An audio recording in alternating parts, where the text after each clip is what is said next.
according to court papers obtained by E.T., Denise's ex-husband Charlie Sheen to testify in their divorce case. For decades, Charlie Sheen's name has been synonymous with Hollywood excess, public meltdowns, and tabloid headlines that seem to write themselves. The actor, who once commanded the highest salary on television, became better known for his tiger blood rants and self-destructive spiral than for his considerable talent. But as Sheen turns 60, a different story is emerging, one that's both hopeful and haunting, revealing a man who has lost nearly everything in his quest to find peace.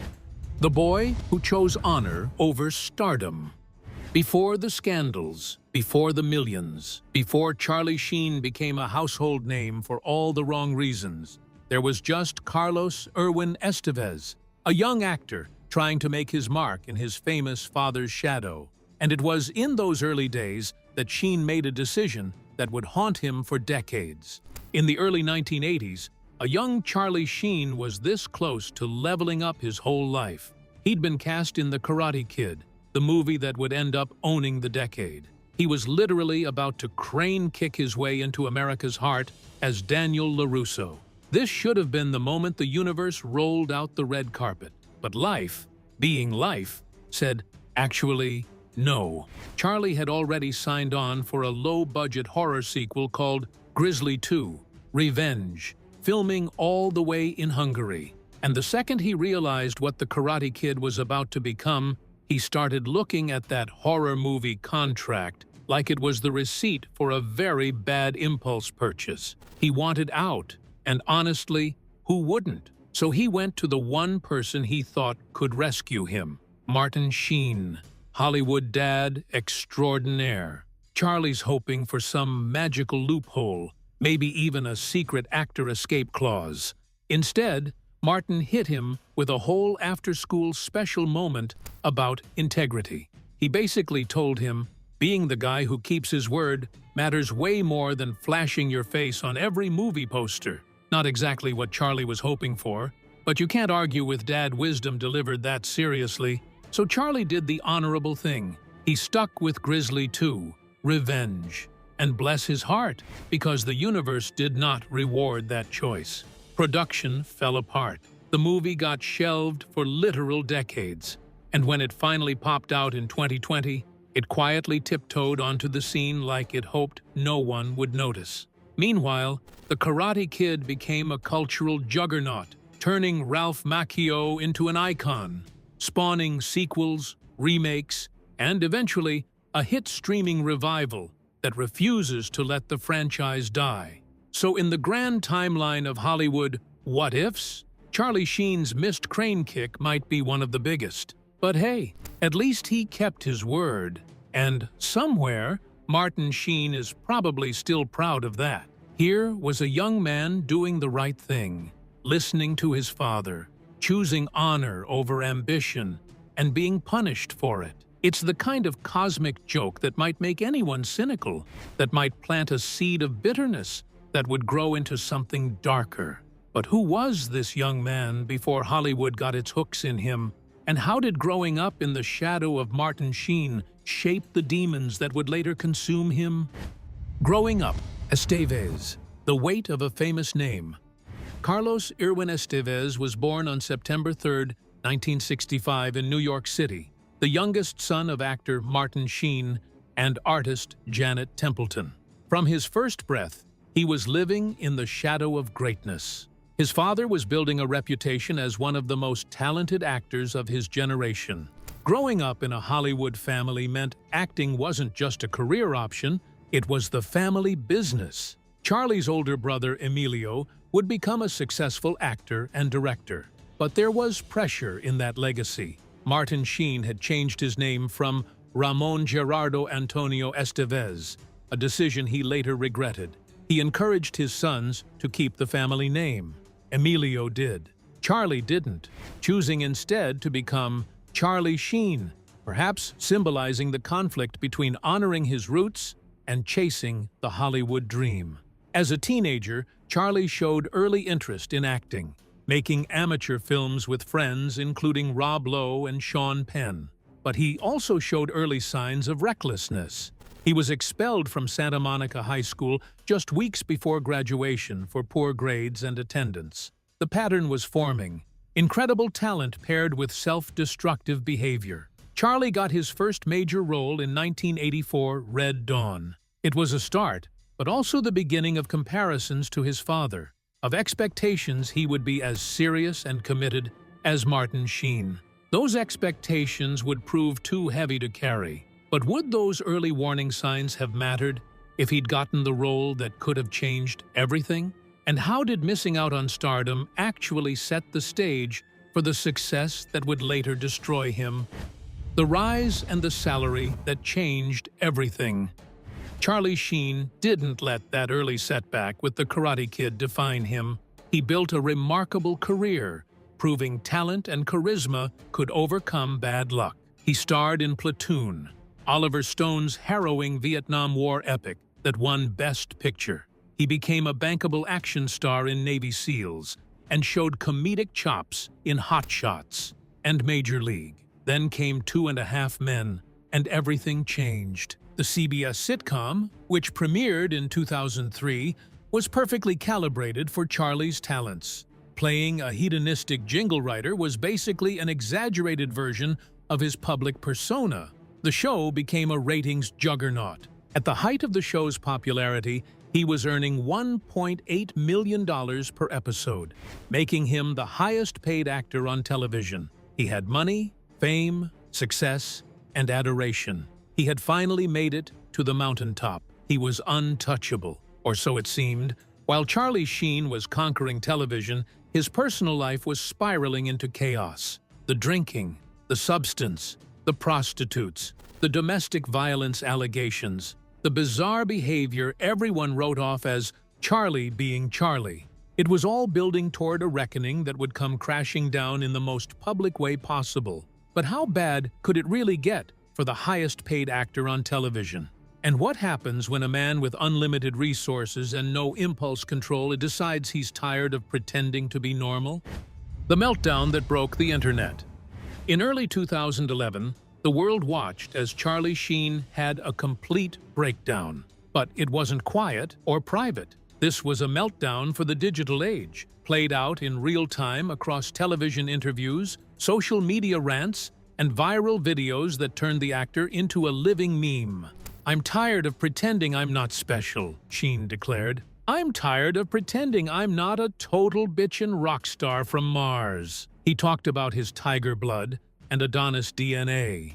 He claimed to be winning, even as everyone could see he was losing everything. CBS fired him from 2.5 Men, ending his $1.8 million per episode gravy train. Easy, easy. Sound the horn. Let the town folk know you're coming.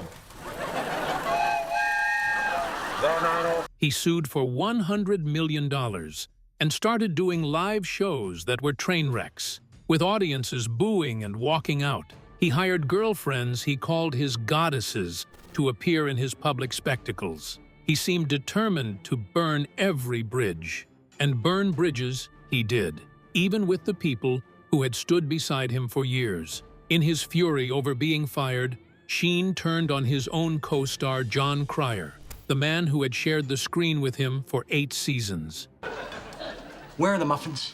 In the fridge, as always.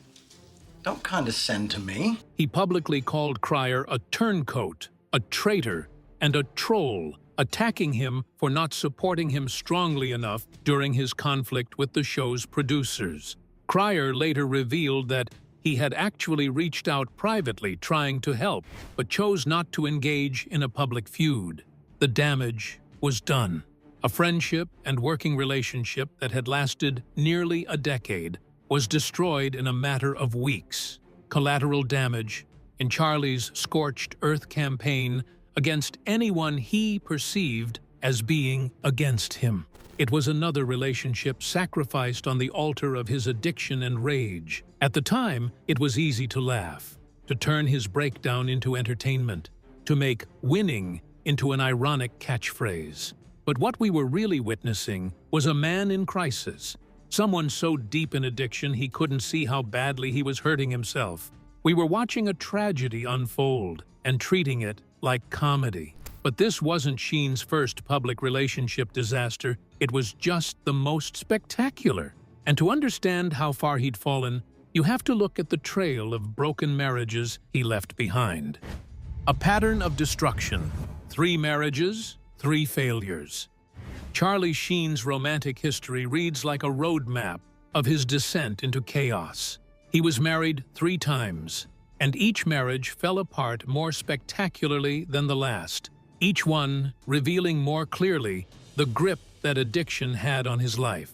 His first marriage was to model Donna Peel in 1995, but it lasted less than a year, a brief, forgettable union that ended almost as quickly as it began.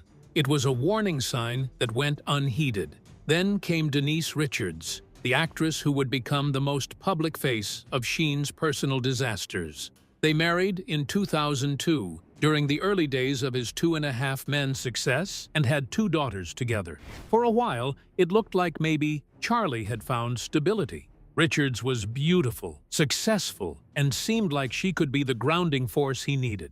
Instead, the marriage became a nightmare. Richards filed for divorce in 2005 while pregnant with their second child, citing Sheen's substance and alcohol abuse. Court documents painted a disturbing picture: alleged death threats, violence, visits to prostitutes, and viewing unlawful adult content. Richards claimed she feared for her safety and that of their children. The divorce was finalized in 2006, but the legal battles over custody and support would drag on for years, playing out in tabloids and court filings. Despite the acrimonious split, Richards later said she still cared about Sheen and worried about his self-destructive behavior. She had seen up close what addiction was doing to him, and even after everything, she couldn't completely turn away.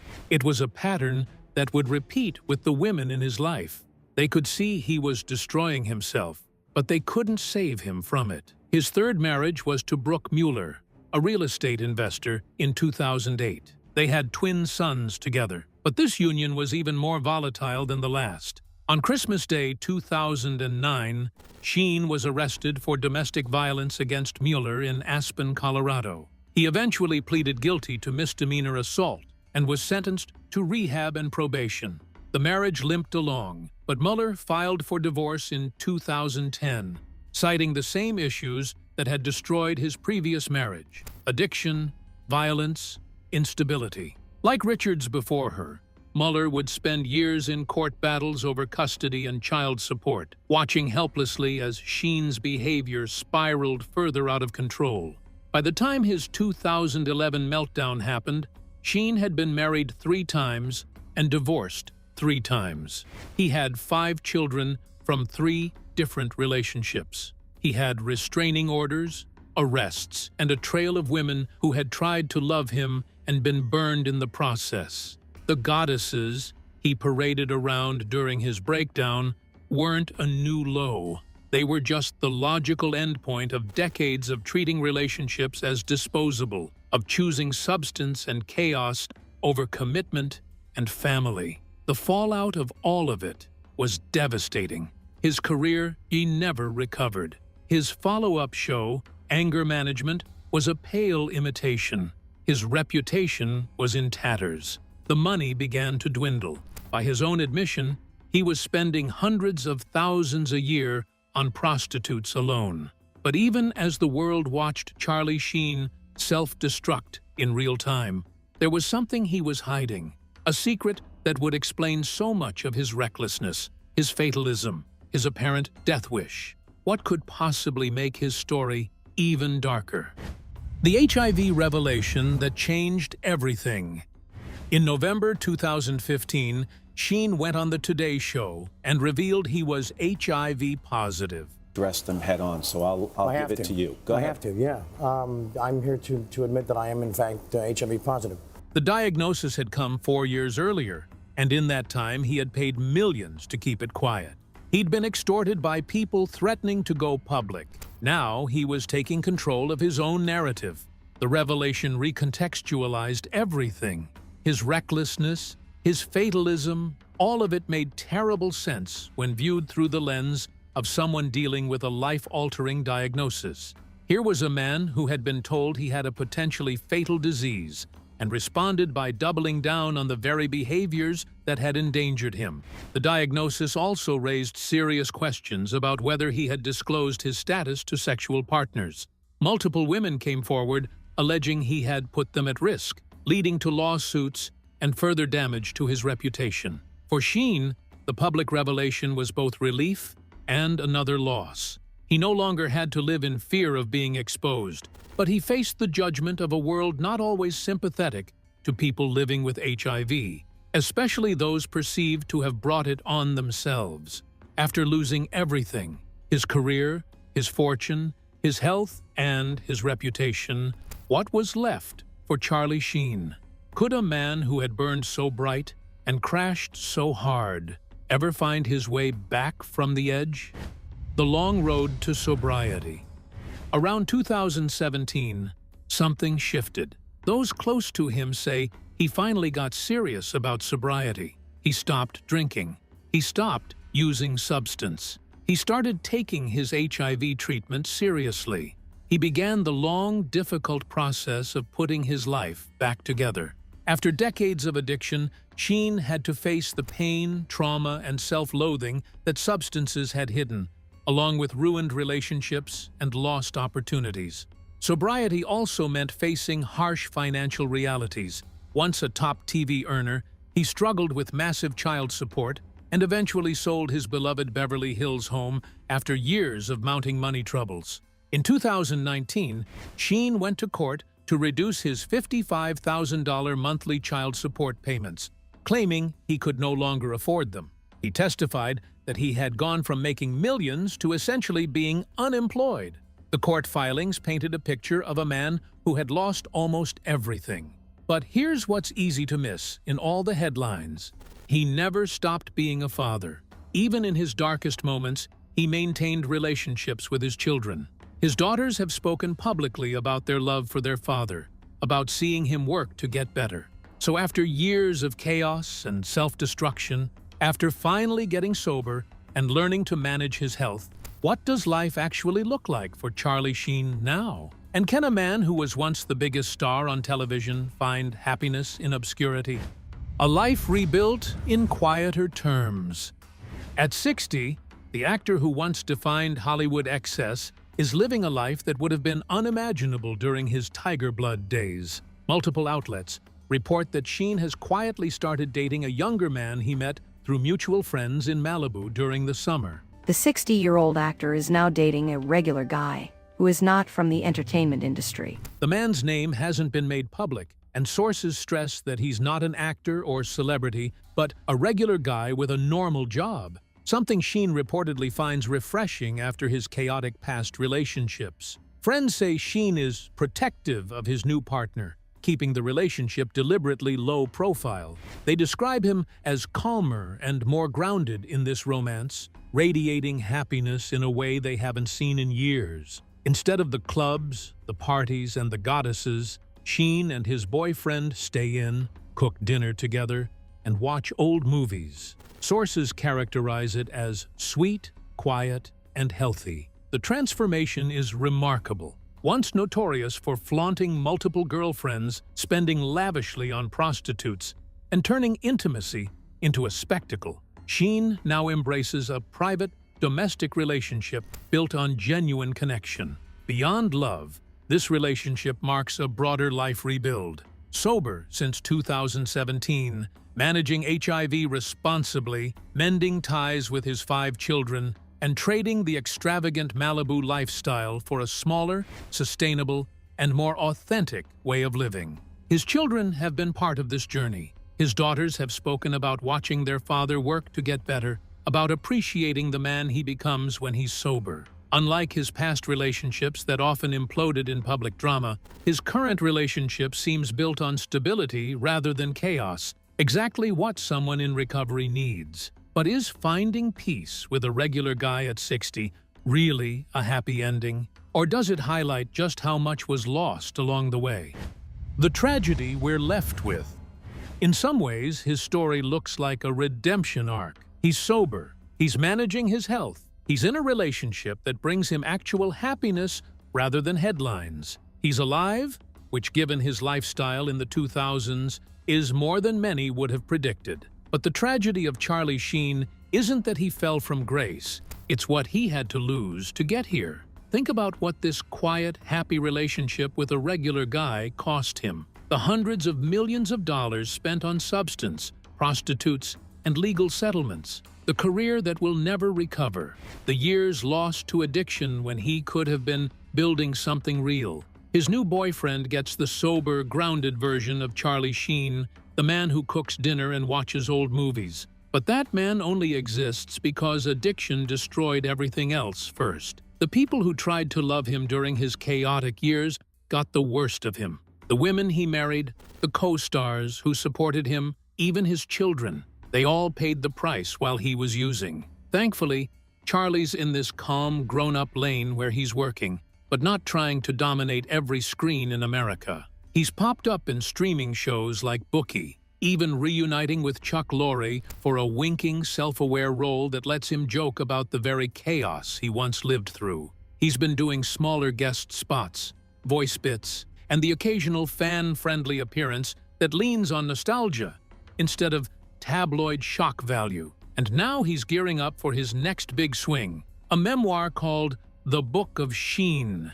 Best-selling memoir, The Book of Sheen. Once again, the legendary Charlie. Where he'll finally tell the story in his own words. So while he's not leading another network sitcom, he's definitely not retired. He's just playing it smarter, keeping things chill, and slowly building this quiet, image-conscious comeback that feels surprisingly steady for someone who once set the internet on fire just by talking. At 60, Charlie Sheen has found something resembling peace. He has a partner who makes him happy. He has relationships with his children that are intact despite everything. He's sober and managing his health. These aren't small achievements for someone who seemed determined to die young in a blaze of excess. They're remarkable, but they don't erase the tragedy. They exist alongside it. The quiet dinners and old movies are lovely, but they can't bring back the years, the money, the career, the relationships, or the trust